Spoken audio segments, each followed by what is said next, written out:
I would regularly see these homeless women to and from school because there was a battered women's shelter right around that area. And just being like a quirky, extroverted person, I would just like get into conversation with them. But also I started asking this question to every woman I met. What's the most challenging thing about your living situation? Through doing that, I collected this accidental anthology of these women's stories of using toilet paper and socks and brown paper grocery bags and cardboard and cotton balls to take care of their periods. It was learning that really pushed me to want to do more service. I'm Nadia Okamoto, and I'm the founder and executive director of Period, the menstrual movement.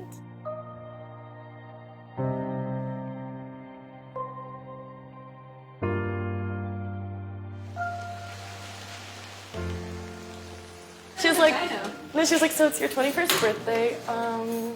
Would you like to celebrate with a pap smear? And I was literally like, you know what? Yes. I feel I of all people should do this on my 21st birthday. I define the menstrual movement as the fight for equitable access to menstrual hygiene and breaking down the stigma around periods. And I would describe Period as an organization focusing on ending period poverty and the period stigma through service, education, and advocacy.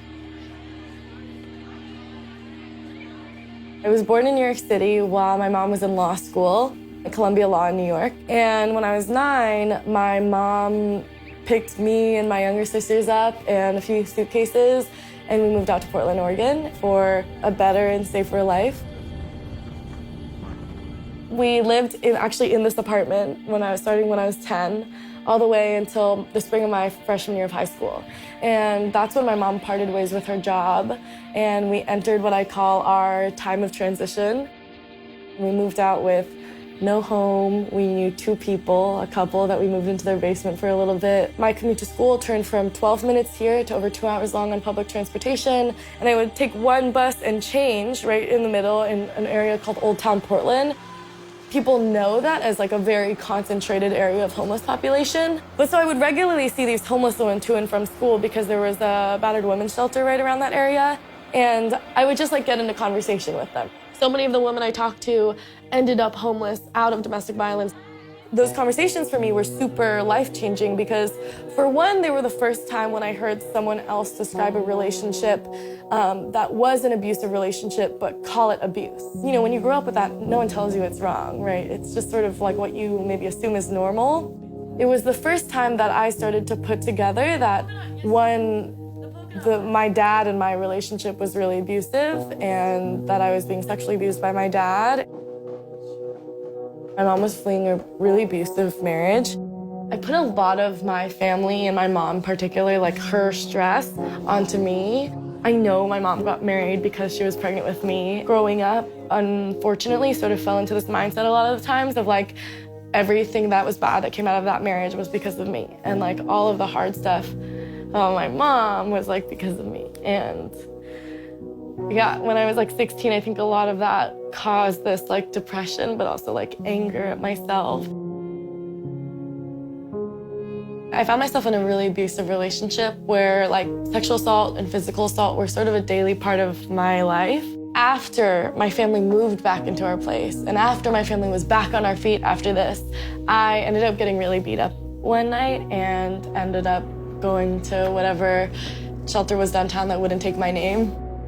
Like, I had these other homeless women there who looked at me and were like, what the fuck are you doing here? Like, you clearly have other options. But also I started asking this question to every woman I met.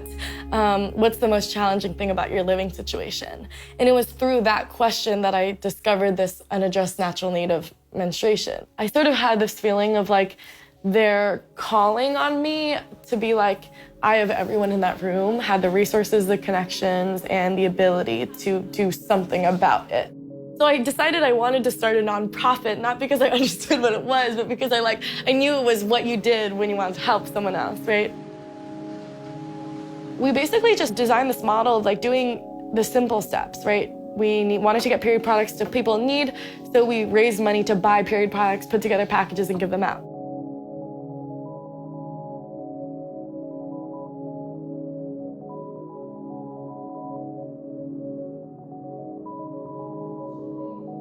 Fast forward about 4 years, Period has now addressed almost 500,000 periods through product distribution, and we've registered over 270 campus chapters at universities and high schools around the US and abroad. So we are now the largest youth-run NGO in women's health in the world. But my big focus, one, get the Department of Education to get period products in all school restrooms, but also to repeal the tampon tax in the 35 states. Instagram, super high engagement with young people. I spend 6 hours a day on Instagram, which is shameful. Connect with influencers, and then also most interest from brands and marketing. This is what I want to run this year with the tampon tax. We have never used influencer marketing, and I don't know why we haven't. So much of my work is like being a young person, so getting older is always nerve-wracking for me.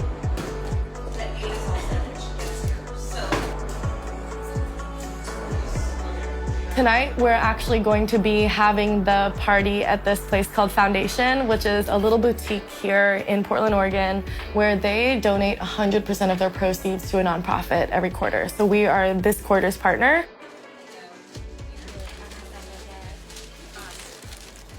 So my hope for Nadia is to continue to lead, but also take time to learn. She wants me to go back to school. I really want to repeal the tampon tax. I really want that to be like a really big focus for me.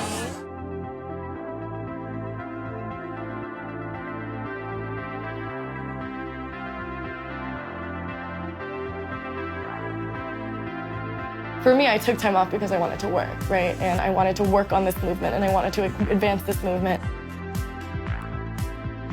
We're doing that, but I feel like I really saw my 21st birthday as like a way to celebrate everything we've done in the menstrual movement, but also to call out that we have so much more work to do.